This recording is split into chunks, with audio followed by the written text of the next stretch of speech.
This is what we thought was a bit of an embankment, but it turns out it looks like they might have even built a little bridge here to span a small creek that's there. Stephen's standing in the base of it now.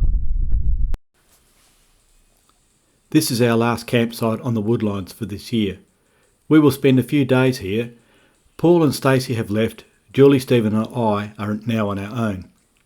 When Steve and I go exploring, Julie is left by herself, and that is why we look for a secluded campsite out of the way. Continuing our exploration through the bush looking for woodlines.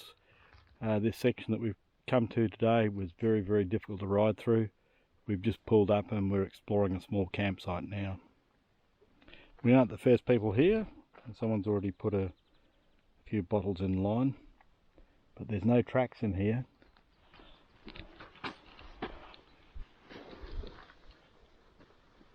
Felton Grimwade, Melbourne. There's white stuff in it. Yeah. Bottle remains the property of Felton Grimwade and Co, Melbourne. Magnesia. Yeah. So after 100 years almost, there's still some magnesia powder left in that bottle. Wow. Any beer left in that bottle? Well, this would have been a pretty cool bottle. I don't think I've seen one like this with the Perth and Fremantle logo around the outside of the keg. But no good, it's been necked. The going has been pretty hard through this part of the bush. Upset some bird.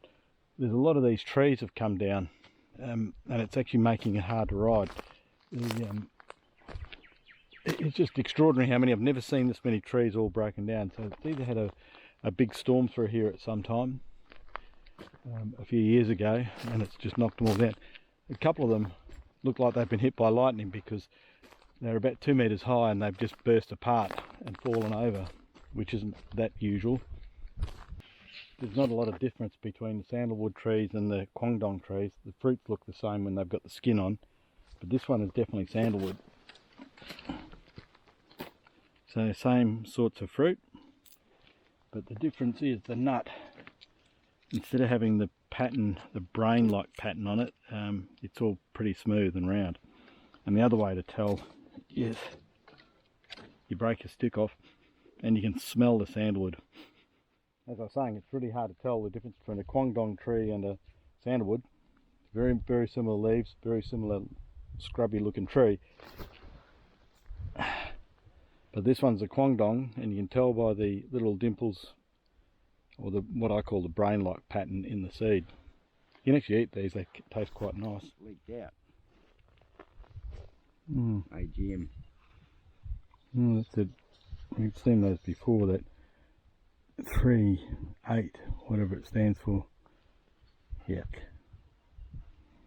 Maybe people used to drink bitumen. I don't know, because it's come out, it's solidified. Mm. It's pretty hard. Almost perfect tin. It would be perfect for you if it was full of tobacco. No, the last lot was black. WD and HO Wills.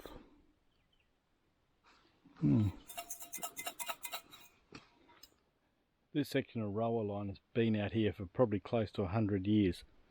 As I've said before, not many people come out here. This area has been visited by someone because they've picked up some of the bottles and stood them on their bases, which it just doesn't happen by themselves. There aren't any tracks out here. There's no motorbike tracks, there's no quad bike tracks, there's no car tracks. We had to push through some pretty heavy scrub. And as I've said before, if a bushfire goes through this area, everything will be destroyed. The bush is that thick and it's full of fuel, so that bushfire just will feed off itself and keep moving through here and take everything out.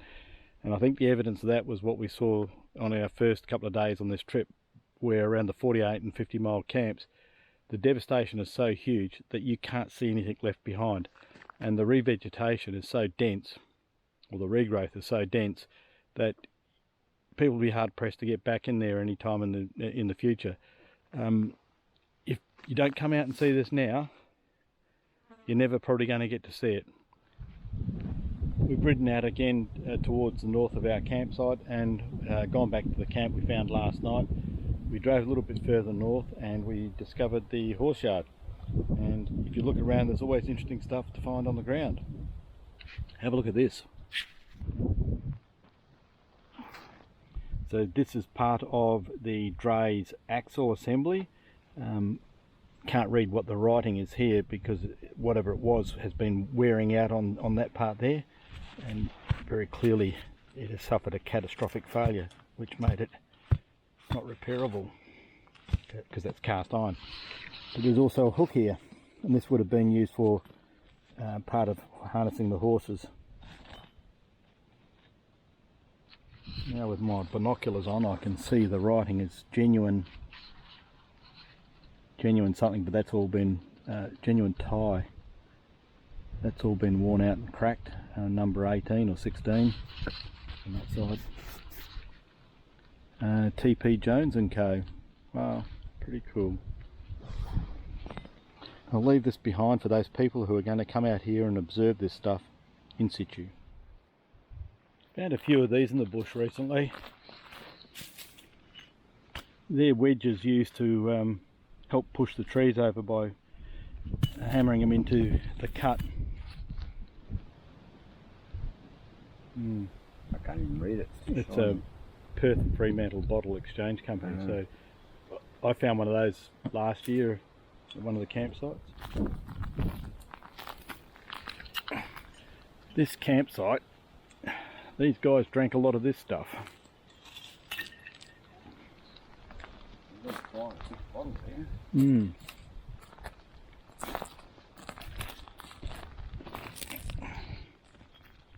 And a lot of this stuff.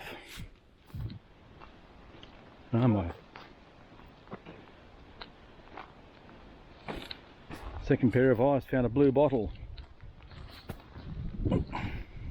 First pair of eyes realises that it's got no neck on it. On the side. Yeah, It's got smolts and going purple, but yeah. main crack right. Is it? Is it cracked? It's going to be. No, it's just a flaw in the thing. Cod liver oil. No wonder the thing turned purple. We'll just walk through the bush a little bit. And I bet no one noticed. We just crossed the rower line. I just stepped back 2 paces. You can see it running that way. Well, our last ride in the bush was quite eventful. We did find some interesting bottles and another horse yard.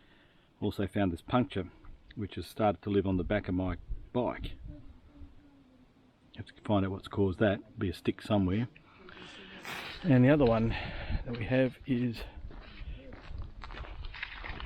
a small problem with these spark plugs and the location of them. They keep getting knocked. So this one's bent. Paul's was also bent, but Stephen's just torn the spark plug cover off as well on a stick.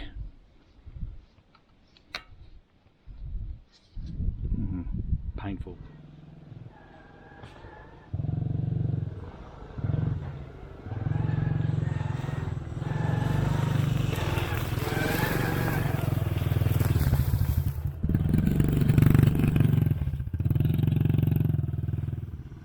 Pretty old bottle, this one with an M on the bottom.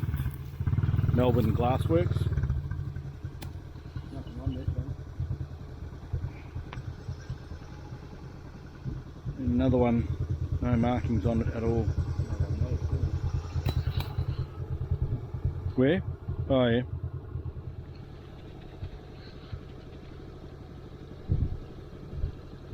Hey. Actually looks like a double A. Yeah, it's still got the cork inside. Running along and we've just found a nest up in the tree.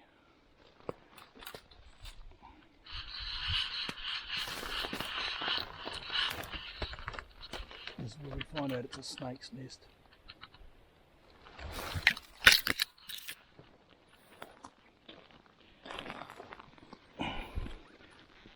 A few of these Perth and Fremantle Bottle Exchange Company bottles, green ones, the heavy ones, the country ones.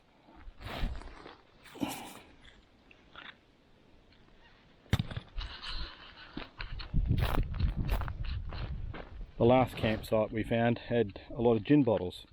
This one has a lot of these green beer bottles. Yeah, it does a bit. How much further have you got? I don't know, I've lost track. Hoo-wee! I didn't go that far down. I can see you. Look left. I can see you. Yeah, there's lots of bottles up here. There's a few down here too.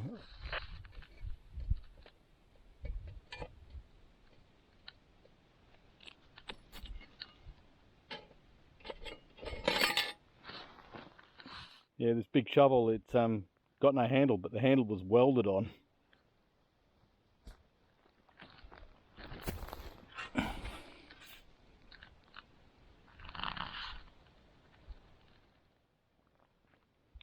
This is how we're going to remember this camp.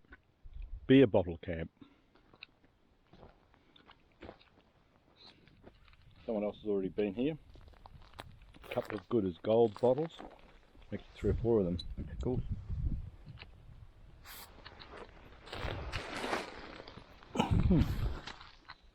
Corn cob. Corn cob brand. Best leave that one out here for someone to look at. Considering once upon a time people drank beer because the water was pretty dicey, looks like the water in this area was really bad. I have never seen this many beer bottles all in one place. Now he's watching me, now he's watching you.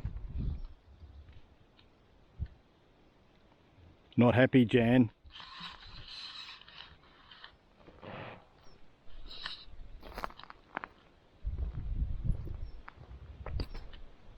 We're the good ones.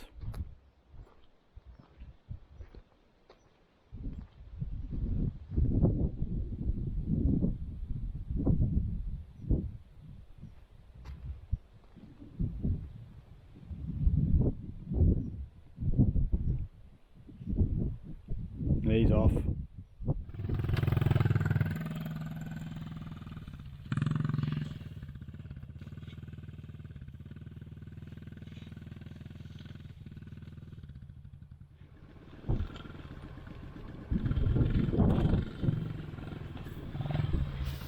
Let's not do that again.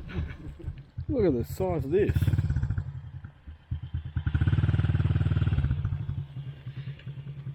Is that a cicada? Yeah, it's like a cicada. We're an alien. Bloody big bird. Well, ain't a bird. What have we found? A woohoo!